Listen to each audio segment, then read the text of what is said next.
जब हम कदीम सल्तनतों की बात करते हैं ना, तो अक्सर जहन में वही पुरानी घिसी-पिटी कहानियां आती हैं। लेकिन आज के इस तफसीली जायजे में हम मुगल सुल्तनत के सादा से तसव्वुर को बिल्कुल तोड़कर रख देंगे।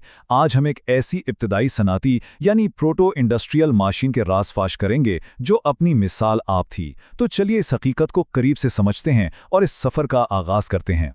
जरा इस हैरान कुन एदादो शुमार पर गौर करें। 1750 तक यानी इंडस्ट्रियल रेवोल्यूशन से पहले दुनिया की कुल सनती पैदावार का तकरीबन 1/4 हिस्सा एग्जैक्टली 24.5% सिर्फ मुगल एम्पायर अकेला प्रोड्यूस कर रहा था। सोचिए जरा, ये कोई आम अस्करी ताकत नहीं थी, ये उस दौर की सबसे मुतहर्रिक और बड़ी इक्तिसादी कुव्वत थी। तो चलिए सबसे पहले इस बात का जायजा लेते हैं कि इस बारूदी सल्तनत यानी गन पाउडर एम्पायर का आखिर उरूज कैसे हुआ। अब अगर हम वक्त के इस पहिए को थोड़ा पीछे घुमाएं तो वाज़ेह होता है कि ये ख़ानदान सेंट्रल एशिया के एक बहुत ही छोटे से इलाके से उठा और देखते ही देखते पूरे बरे सग़ीर पर छा गया। 1526 में बाबर ने पानीपत के मैदान में इसकी बुनियाद रखी।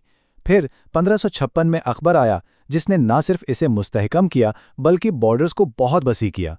उसके बाद 1605 से जहांगीर का दौर शुरू होता है और 1628 में शाहजहां के आते ही समझिए एक सुनहरी दौर का आगाज हो गया। आखिर में 1658 में औरंगजेब ने इक़्तिदार संभाला और अपने फौजी कैंपेन से एम्पायर को आखिरी हुदूद तक फैला दिया। लेकिन सवाल ये पैदा होता है कि ये सब आखिर मुमकिन कैसे हुआ? इसका जवाब छुपा है उनकी ज़बरदस्त मिलिट्री इनोवेशंस में। इब्तदाई मुगलों ने उस वक्त के जदीद तरीन बारूदी हथियारों का बेधाड़ा इस्तेमाल किया। कांसी की भारी टोपें हों, दुश्मन को दूर से निशाना बनाने वाली मैच लॉक राइफल्स, धात के बने रॉकेट्स जिन्हें उस वक्त बैंस कहा जाता था, या फिर फतुल्ला शिराजी की बनाई हुई वॉली गन्स, इन सब के साथ जब उन्होंने ऑटोमन जंगी तरकीबों को मिलाया ना, तो उन्होंने बार बार अपने से कहीं बड़ी फौजों को हैरत अंगेज तौर पर शिकस्त दी। बिल्कुल गेम चेंजर था ये सब। अब यहां से कहानी एक नया रुख लेती है। हम आते हैं इसकी आलमी माशी ताकत यानी इकोनॉमिक जगरनॉट की तरफ। दरअसल सबसे दिलचस्प बात यह है कि इन फौजी फतूहात को एक धूम मचाती हुई प्रोटो इंडस्ट्रियल मशीन में कैसे बदला गया। यहाँ अकबर की अजीम ज़िराई इस्लाहात, जिसे ज़ब्त कहा जाता है, उसका किरदार इंतहाई अहम है। इस ज़ब्त सिस्टम ने उस पुराने ट्रिब्यूट या लगान वाले निज़ाम को बिल्कुल ख़त्म कर दिया और उसकी जगह एक मुत्तहिदा चांदी के रुपए पर मबनी टैक्स सिस्टम मुतारिफ करवाया। इस एक स्मार्ट मूव ने किसानों को डायरेक्टली ग्लोबल मार्केट नेटवर्क के साथ जोड़ दिया और उन्हें ऐसी कीमती कैश क्रॉप्स उगाने पर मजबूर किया जिससे रियासत की आमदनी में बेतहाशा इजाफा हुआ। और इसका नतीजा क्या निकला? 16वीं सदी के आखिर की इस मईशत का ब्रेकडाउन आपको वाकई हैरान कर देगा। प्राइमरी सेक्टर और टर्शरी सेक्टर तो अपनी जगह हैं, लेकिन जरा सेकेंडरी यानी मैन्युफैक्चरिंग सेक्टर को तो देखें, पूरे 18%। आपको अंदाजा इसका मतलब क्या है? ये शराब 20वीं सदी के बरतानवी हिंदुस्तानी मईशत से भी कहीं ज्यादा थी। ये कोई छोटी बात नहीं है। दुनिया भर में इनकी सनाती अशिया की डिमांड इस कदर शदीद थी कि बस पूछिए मत। ग्लोबल टेक्सटाइल ट्रेड में 25% हिस्सा अकेले इन्हीं का था। बंगाल के सूती कपड़े और मलमल का पूरी दुनिया में डंका बजता था। हालात यहां तक पहुंच गए थे कि यूरोपियन फैशन तो मुकम्मल तौर पर हिंदुस्तानी कपड़ों का मोहताज हो चुका था। और सिर्फ कपड़ा ही नहीं, बंगाल में हर साल तकरीबन 2 लाख से 23,000 टन से ज्यादा जहाजसाजी, ज़राअत में सीड ड्रिल्स का वाइड स्प्रेड इस्तेमाल और गियर्ड शुगर रोलिंग मिल्स, ये सब मिलकर उस दौर की एक अजीम प्रोटो इंडस्ट्रियल ताकत का बेहतरीन सबूत देते हैं। इस बेमिसाल इक्तिसादी तरक्की ने दुनिया के नक्शे पर अजीम शहरों और आबादी के धमाके को जन्म दिया। चलिए इस मेगा सिटी बूम को देखते हैं। इस बेपनाह आबादी के इजाफे को ज़रा इस तरह समझें। 1600 में जो मुग़ल आबादी 11.5 करोड़ थी, वो 1700 आते आते तकरीबन 15 करोड़ 84 लाख तक पहुंच चुकी थी। यानी दुनिया की कुल आबादी का ऑलमोस्ट 23%। इसका आसान अल्फाज में मतलब ये है कि उस वक्त ज़मीन पर चलने वाला तकरीबन हर चौथा इंसान इस एम्पायर के हुदूद में रहता था। लिटरली हर चौथा इंसान। और अगर हम अर्बनाइजेशन यानी शहरी आबादी की बात करें तो मुग़ल एम्पायर में ये शरह 15% थी। आगरा, लाहौर और ढाका जैसे अजीमुशान भरे पूरे मेगा सिटीज़ इसकी जीती जागती मिसालें थीं। इसके बरक्स अगर हम उस वक्त के यूरोप का हाल देखें, यानी इंग्लैंड, स्कॉटलैंड और वेल्स, वहाँ ये शरह अंडर 13% थी। ऐसी भारी शहरी आबादी यूरोप में जाकर कहीं 19वीं सदी में नजर आई थी। अब वक्त के साथ इस एम्पायर की आइडियोलॉजी में एक बहुत बड़ा शिफ्टिंग पॉइंट आया और इस टर्निंग पॉइंट को समझना हमारे लिए इंतहाई ज़रूरी है। अगर हम अकबर और औरंगजेब के दौर का आपस में मुवाजना करें तो ये पॉलिसी शिफ्ट बिल्कुल क्लियर हो जाता है। देखें, अकबर का दौर लेज़े फेयर यानी आज़ाद मईशत, मजहबी रवादारी और एक मिलीजुली सिंक्रेटिक सकाफत पर मबनी था।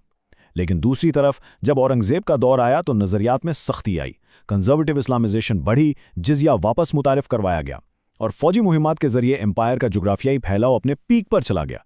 एज अ हिस्टोरियन ये देखना बड़ा दिलचस्प है कि कैसे एक ही सल्तनत में दो बिल्कुल मुख्तलिफ दौर इसके स्ट्रक्चरल चेंजेस को वाज़े करते हैं। इन सब सियासी और माशी बातों से हटकर अब बात करते हैं इस सल्तनत के कल्चरल गोल्डन एज यानी सकाफती सुनहरी दौर की।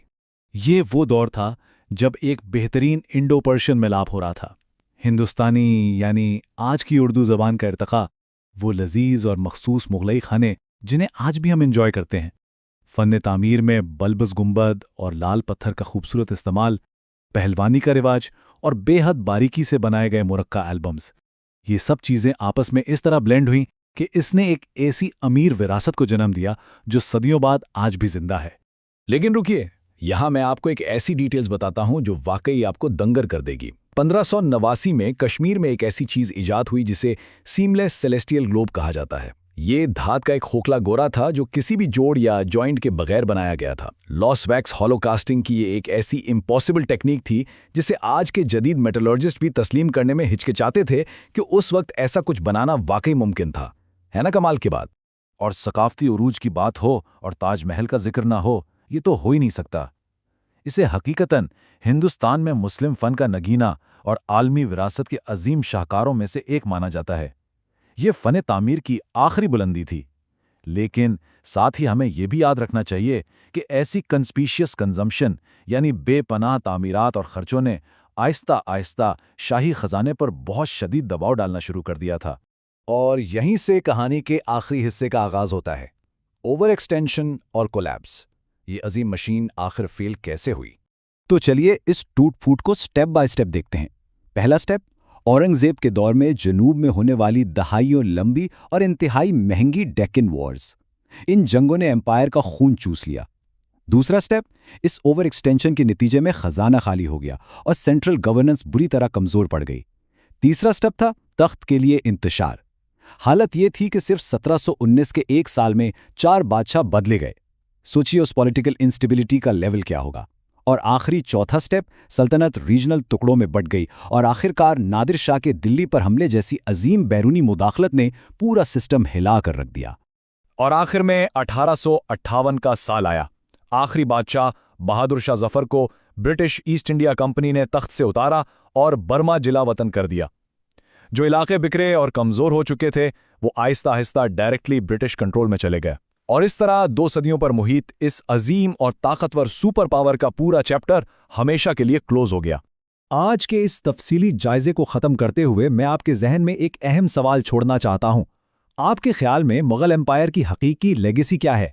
क्या उनकी असल पहचान उनकी अजीम अस्करी फतूहात थीं, या फिर वो सकाफती और इक्तिसादी ब्लूप्रिंट्स जो उन्होंने आने वाली आलमी दुनिया के लिए छोड़े? इस अजीम सल्तनत ने दुनिया पर जो छाप छोड़ी है वो शायद हमारे सादा से तस्वर से कहीं ज़्यादा पेचीदा और डीप है। इस बारे में ज़रूर सोचिएगा।